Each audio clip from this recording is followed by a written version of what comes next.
Assalamualaikum warahmatullahi wabarakatuh. Alhamdulillahirabbil alamin wa bihi nasta'in ala umuri dunya waddin. Wassalatu wassalamu ala asyrafil anbiya'i wal mursalin sayyidina wa maulana Muhammadin wa ala alihi wa sahbihi ajmain, amma ba'du. Kepada yang terhormat Ibu Wirani Atkia selaku dosen pengampu mata kuliah Bahasa dan Sastra Indonesia dan teman-teman mahasiswa yang saya banggakan. Di sini saya akan mempresentasikan hasil diskusi saya. Secara konseptual, sastra anak tidak jauh berbeda dengan sastra orang dewasa. Keduanya sama berada pada wilayah sastra yang meliputi kehidupan dengan segala perasaan, pikiran, dan wawasan kehidupan. Sastra anak merupakan jenis bacaan cerita anak-anak dari bentuk karya sastra yang ditulis untuk konsumsi anak-anak. Yang kedua, sifat sastra anak dilihat dari segi kebahasaan. Yang pertama, struktur kalimat, pilihan kata.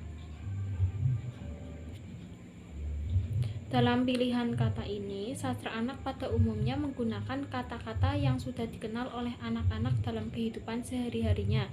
Kata-kata konkret lebih banyak digunakan daripada abstrak. Istilah khusus dalam bidang ilmu tertentu juga tidak banyak jarang digunakan. Yang kedua, kemudian gaya bahasa atau majas. Sedikit sekali digunakan majas. Hal ini berkaitan dengan ciri pilihan kata yang telah dijelaskan sebelumnya, bahwa sastra anak lebih banyak menggunakan kata-kata konkret. Kalaupun digunakan majas yang digunakan adalah majas yang sudah dikenal oleh anak. Misalnya penggunaan majas personifikasi dalam cerita tentang binatang yang berperilaku seperti manusia. Kemudian dari segi kesastraan itu ada alur cerita. Alur cerita adalah serangkaian peristiwa yang disusun secara kronologis menurut hukum kausalitas atau sebab akibat. Kemudian yang kedua, karakter atau tokoh cerita. Dilihat dari individunya, tokoh cerita anak dapat berupa manusia, binatang, atau tanaman, bahkan benda lain seperti peralatan rumah tangga. Apabila tokoh cerita berupa manusia, biasanya yang menjadi tokoh utama adalah anak-anak. Dilihat dari kompleksitas karakter, cerita anak-anak biasanya berisi tokoh yang berwatak datar. Watak tokoh cerita itu dapat dikenali dengan jelas, apakah itu tokoh baik atau tokoh jahat. Kemudian selanjutnya tema.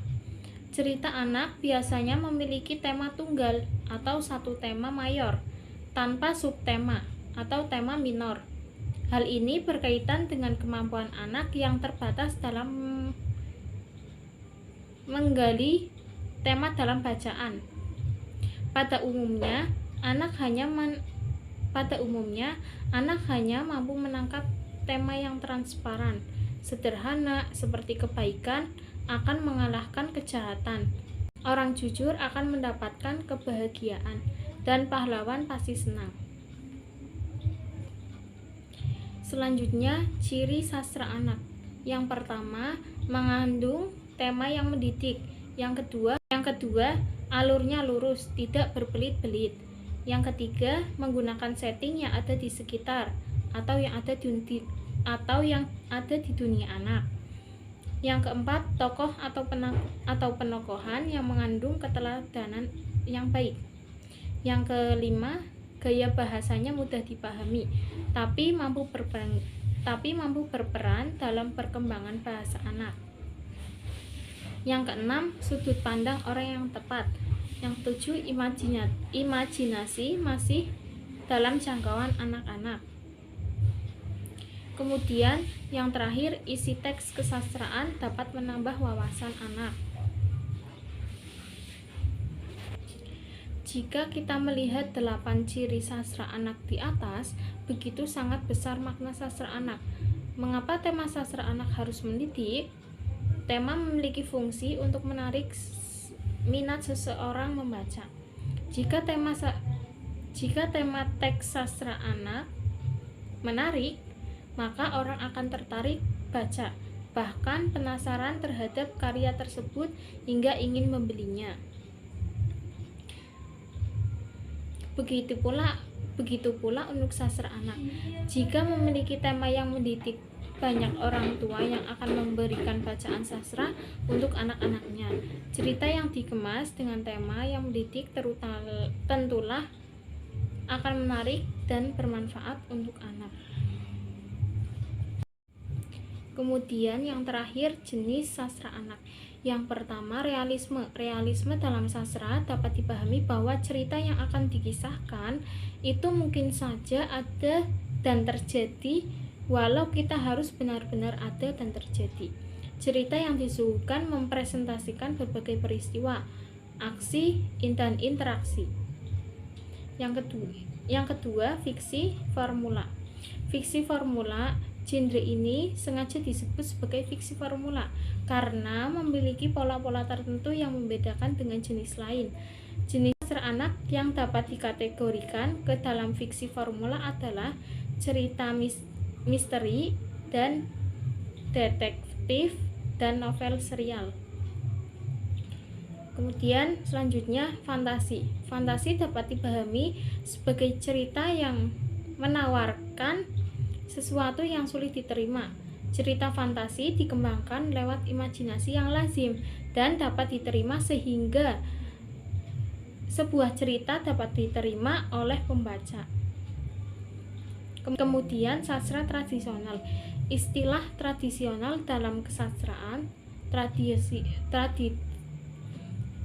tradisional literatur atau folk literatur, menunjukkan bahwa bentuk itu berasal dari cerita yang telah mentradisi, tidak diketahui kapan mulainya dan siapa penciptanya, dan kisahkan secara turun-menurun secara lisan. Kemudian puisi. Puisi merupakan karya sastra yang mendayakan unsur bahasa untuk mencapai keindahan. Bahasa puisi adalah singkat dan padat, dengan sedikit kata,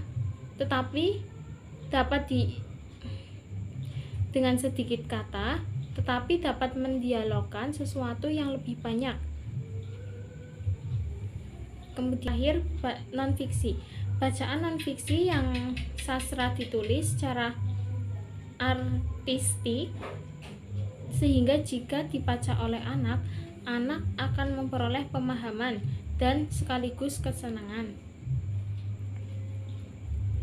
Kemudian fungsi sastra anak itu yang pertama pendidikan, yang kedua hiburan, yang ketiga membentuk kepribadian anak, yang keempat menuntun kecerdasan emosi anak.